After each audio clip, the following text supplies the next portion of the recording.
You can get lost in the sauce, but without sauce, you are lost. Timothy Chalamet said that after winning White Boy of the Year, so I think that's a good note to start on. Welcome back to the Cian Malone Show, episode 8. We've got a few questions to get through, so let's get into it.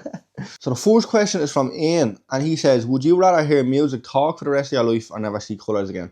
It's a mental question. I love all these mad questions coming in, honest to God. Would I rather, see, I'm colourblind, so I think I already have a, you know what I mean, I have a bit of an advantage there, so, but like the way I'm thinking, right, hearing music talk, that's crazy as itself. I feel like I'd like that. Like what, music already I feel like talks to you, so like, but if I could really speak to you, what would it say? How much would it change its lyrics? Lyrics? What the? How much would it change its lyrics? That's mental. But like never see colours again. Imagine just everything's in black and white. Vibe. You know what I'm saying? Absolutely. The noir vibes. Yeah, just going around. It's just, I think it'd be a bit of crack now. You know what I mean? Like, when I first read the question, I thought, like, you always could hear music talk, which was mad, but it was like, if you could never hear music or never see, if you never hear music and I never see colours, I feel like, even though that's not the question, I feel that's what I thought it was gonna be. So that's what I'm gonna answer it. If you can never see colour again, but you could still hear music, black and white, everything's black and white, you have the right soundtrack, a vibe. Now, if all you can see is colour, and there's no soundtrack, it's not as much of a vibe, you know. So that's a hard question to answer. Starting off well.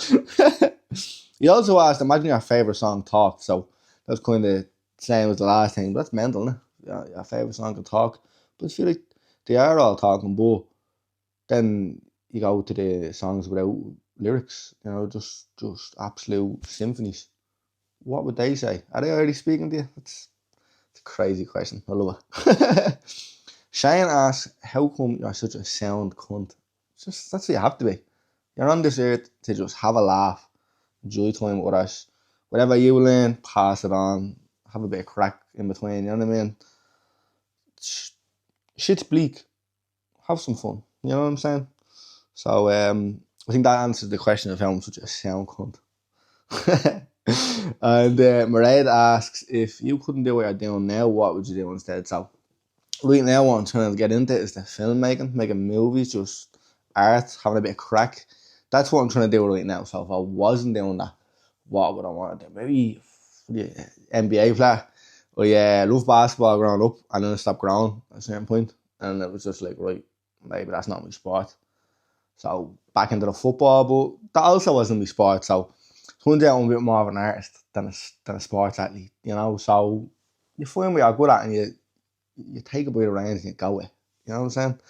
So I don't know. I love what I'm doing right now. So if I couldn't do that, I'd love to be a little bit taller. NBA, you know, the small NBA players, but like, I feel like I want to be all day, you know what I mean? Put my weight around. Couldn't do that now. They all step me. Jesus. But we're gonna go on to the next question here. So Big CDOG asks, who has been the most influential person in your life, and what did you learn from them? It's definitely a corny answer, I feel like, but it definitely has to be my man and dad. Like, everybody gives that man that shit growing up, but at the end of the day, you learned everything from them. You're a sponge growing up, and you take all of their mistakes, all of their achievements, you take it all in. It kind of molds you into who you are. So say they'd be the most influential people in my life, but you take influence from everywhere growing up. You know, there would have been loads of people over the years that influenced me in different ways. Bad, good, you know, somewhere in between, but definitely they'd be the two most influential people in my life. I know it's a corny answer, but it's true. Hopefully it's the same for most people. I know some people, unfortunately, wouldn't have that right. You know, is right the right word I'd say? Yeah, you should have the right to have a family that loves you, you know what I mean? I'm lucky that I did, so I appreciate that a lot, and that's definitely been the most influential people in my life. Even though you said person, I feel like you can't pick one or the other, you know what I'm saying? We're gonna deal with that now. But we're gonna get the mail back up, we're gonna go to another question. So what else have we got here?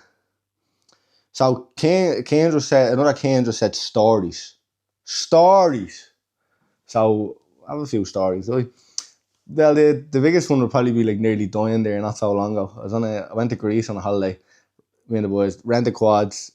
I didn't have much driving experience at the time, but I thought, you know what I mean, loud of racing games, love racing movies, just feel like I understand it, but like it's a whole different story when you get on that yoke, you know what I'm saying? I was enjoying it and all, and then you're in a different country, it's on the other side of the road. We're flying down around these we decided to go to back roads around the island of Zante. Flying down these back roads, and there's a car oncoming. And in that split second, I seen like a gap between a few trees and a flat lane. And then also there was a car oncoming. So I was like, we could brake here now with it. Like, my mate was on the back, so I could brake here now, we could get unstable. Or I could end up going into that car. Or I can just go directly straight, aim it through them trees, get onto the flat bit of land, and we will be fresh. So in that split second, that's what I done. And I got straight through them trees. But in between that, I smashed my head off a tree and knocked myself clean out. So my mate's on the back, he's holding on to me. I'm still on the thing, I'm completely asleep. I absolutely Evel Knievel this thing in my sleep, through the trees, land all four wheels on the ground, and he obviously let go of me then, he does a little duck and roll. I get absolutely ragdolled about 30 feet. Because I was asleep though, that saved me. Because like my body was limp, I didn't break all the bones of my body. Thank God, or thank whatever the thing is. I got real at that point. I was like, my ancestors looking over me. That's kind of the path I went down anyway. So that was a good story. I said stories. So what other stories do I have that won't get me in trouble? Oh, I don't know. I have to think about that for a second. I have my old videos on in the background, by the way. Smashing a KFC there, yeah. Greasy out. We're there now, Liffey Valley show. But I just thought that was a bit of a vibe for the came along show. Throw the old videos back on. You know what I mean? Just in the background, just sitting there. People can go look back, go, oh, that's what he was like when he was just starting off there, not so a few months ago. But I feel like I've grown a lot in these few months, and it's cool to look back on. That's what I love about making these videos, especially the vlogs. Like when I was doing the daily vlogs all the time, it was just my life. Even though I was just showing you that on Monday and shit, what I'm eating and all boring and shit, it was just kind of building me up as a filmmaker, building me up as someone that's actually trying to better themselves, you know, rather than just sitting around thinking about it. I'm trying it. If I'm failing, happy days, I'm learning. You know what I'm saying? You up, Kratos, look how small he was. But I'm after just going off in a ramble here, because I'm like, what stories will I tell them? What stories will I tell you? Jesus. I'm going blank here, don't you? But look at Kratos there. What a bloke. What a bloke. Alright, what stories do I have here? This is terrible. I was doing this all in one take, and then here's a story for you. And then I went to think of another story. And, you know, life should be full of stories, but I feel like I'm about to be put on a spot here now, and I can't think of a bleed thing. Because I feel like I'm just going to blurt something out that'll get me in trouble, but like, I don't know. What's a good story?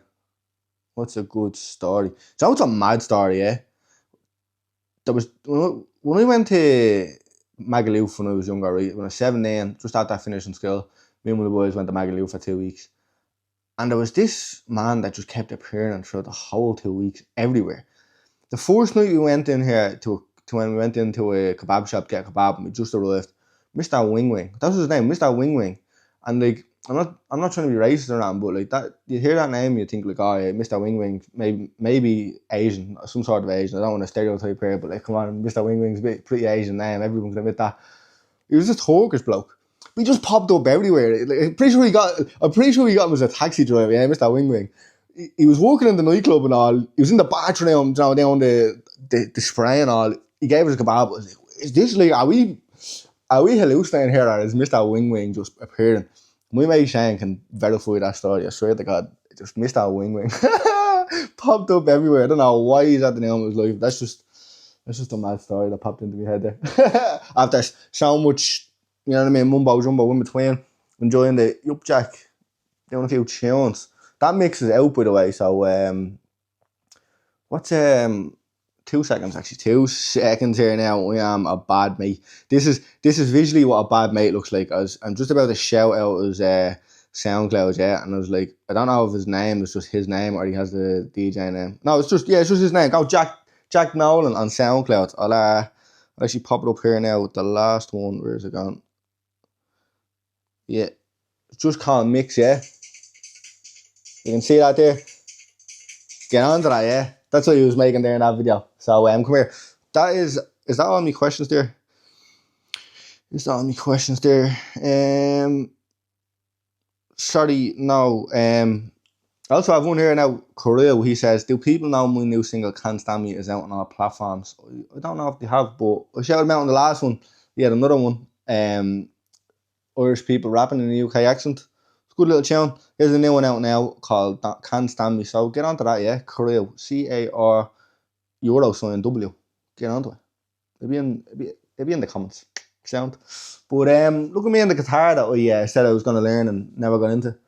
I'm such a procrastinator sometimes because you just get a real idea for something, get real passionate about something, and I'm like, then I get passionate about something else. You know what I'm saying? It's just all that kind of thing. So, should I bring the Ronnie back? I bring the Ronnie back in November. I have the old beer going on. But I think Ron Burgundy might have to come back at some point. You have Kratos. So we're gonna finish on that. Thank you very much for watching. Leave some questions below for the next episode. I hope you enjoyed this 8 episodes in. I'm after being flat with them lately. I love making the Kim Long show. It's just a bit of crack. Just me talking shit. Got myself into a little zen. I had a few days where it was just like just overstimulated with ideas for what I wanted to do, and I just ended up just in myself. I was learning so much over these few days, which was good. But just when you isolate so much and you're spending all that time, you just sometimes you throw your brain. So I had to take a little step back there. Go right. So chilled out. Went to brain with my man, dog. Just proper shut off. Had a good chat.